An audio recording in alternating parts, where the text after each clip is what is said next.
ես ինքս ինչպես մեր Տեր Հիսուս Քրիստոսն էր սեր քարոզում, բայց երբ որ եկավ ժամանակը նա մտավ տաճարի տարածք եւ շուռ տվեց սեղանները, ասելով որ այս տաճարը սրբության տաճարը դուք դարձրել եք առևտրի եւ դալալության միջավայր։ 2020 թվականի 44-օրյա պատերազմից եւ հատկապես 2021-ին Մայրաթորի հայտնի հայտարարությունից հետո իշխանության հրաժարականի անհրաժեշտության մասին եկեղեցու զանգերն արդեն 5 տարի է ղողանջում են։ Այսօր եկեղեցին եւս մեկ անգամ հիշեցնում է, որ կան կարմիր գծեր, որոնք դժբախտաբար կամ արդեն հատվել են, կամ հատվելու վրա են։ Հետևաբար պահը իրոք օրհասական է, իսկ եկեղեցու զանգերը վաղուց առնվազն 2021-ից հնչում են։ Պարզապես պետք է լսել այդ հնչող զանգերի ձայնը։ Թե սրանից ավելի ինչ ակնկալիք կարող են ունենալ մարդիկ, կարելի է ենթադրել, բայց եկեղեցին իր խոսքն ասել է եւ պարբերաբար հնչեցնում է վտանգները, համազգային շահին հակասող հարատավոր երևույթները, հիշեցնում է այդ մասին, թե դրանից ավելի ինչ պետք է ակնկալել եկեղեցուց, դժվար է պատկերացնել։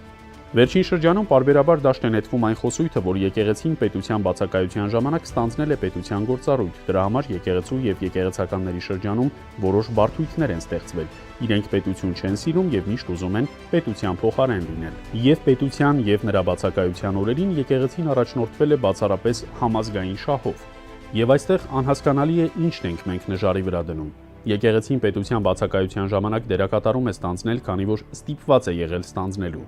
Եթե մենք փորձում ենք եկեղեցու վրա այսօրվա վիճակով դնել այդ քաղաքական առաջնորդության բեռը, մենք եկեղեցու վրա ավելի մեծ ծանրություն ենք դնում, որը ոչ մի էֆեկտիվ հեռանկար չի ունենալու։ Ստացվում է մի վիճակ, երբ քաղաքական ուժերը եւ միավորները իրենց ոչ էֆեկտիվությունը փորձում են բարթել եկեղեցու վրա։ Եվ սրանից ընդհանրապես ստացվելու է այն, որ պատասխանատվություն է մնալու եկեղեցու վրա, իրավիճակը ավելի է բարդանալու, այդ բաժանարար գծերը, չգիտեմ, կոնտրաստը ավելի է խորանալու եւ այդ ճամբարի կամ խրամատի, չգիտեմ, վերևում հայտնվելու է ընդհանրապես եկեղեցին։ Նույնիսկ պետության արկայության դեպքում, օրինակ 10-րդ դարավերջին եւ 11-րդ դարասկզբին Բագրատումիների օրոք, երբ բավական զարգացած եւ հզոր պետություն ունեին, եկեղեցին նույնպես ունեցել է հզոր գործառույթներ, որոնք ուղղված են եղել բացառապես համազգային շահը պաշտպանելուն։ Չմոռանանք, որ այս դարաշրջանում հենց եկեղեցին է տարբեր թագավորությունների միջև մասնատված Հայաստանը շատ հաճախ բերել միասնության, այսինքն իշխաններին, ավատատերերին, թագավորներին բերել մեկ սեղանի շուրջ եւ բացատրել, թե որն է համազգային շահը։ Հետևաբար այս առումով սա կեղծ օրակարգ է։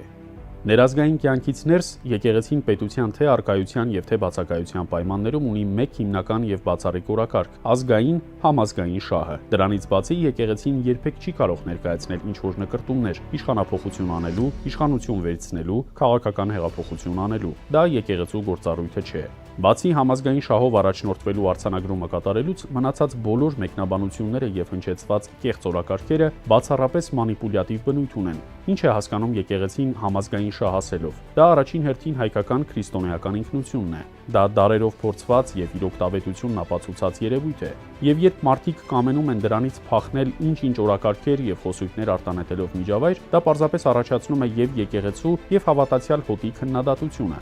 Ի վերջո եկեղեցին հո միայն սև վեղաժներով մարդիկ չեն։ Եկեղեցին ժողովուրդն է։ Եկեղեցի նշանակում է ժողովարան, ժողովրդի միասնություն։ Հետևաբար այս քննադատությունները պետք է ըստ արժանվույն ընդունվեն, ոչ թե դրանց հիման վրա կառուցվեն տարատեսակ մանիպուլյատիվ մեկնաբանություններ, թե իբր եկեղեցին հեղափոխական շապիկ է հագել կամ իշխանափոխություն է անում։ Այդ տակտիկան, որը հավանաբար չի աշխատել, որ հավաքանեն ու գնան հարձակվեն, հիմա երևի ուրիշ մեթոդներ են փորձում գտնել, երևի ներսից են փորձում ինչ-որ կաշառել, գտնել մարդկանց եւ այլն, բայց դա չի դադարել։ Ու սա շատ նման է, եթե նայենք Էրդողանական քաղաքականությանը։ Եթե պետք եղավ, եկեղեցին այո, շատ հաճախ կարող է կտրուկ լինել իր քննադատություններում եւ երբեմն լինում է։ Իսկ եթե եկեղեցին նկատում է, որ չկան հատված կարմիր գծեր եւ հնարավոր է նաեւ առանց հրապարակայնացնելու, վնասելու, հանգուցալուծել խնդիրը, երբեմն դիմում է նաև այդ միջոցին։ Եթե տեսնում է, որ դիրքորոշումը պետք է հանրայնացնել ու երբեմն շատ կտրուկ, դիմում է նաև այդ քայլին։ Եկեղեցին քաղաքական կուսակցություն կամ խմբավորում չէ, քաղաքական խոսույթով չի առաջնորդվում։ Եկեղեցու միակ խնդիրը համազգային շահի սպասարկումն է, եւ պետք չէ այլ ակնկալիքներ ունենալ եկեղեցուց։ Պարզապես պետք է լսել եկեղեցու հնչող զանգերը։ Որոշիր հարգելի քաղաքացի, թե որ երեսն է ճիշտ։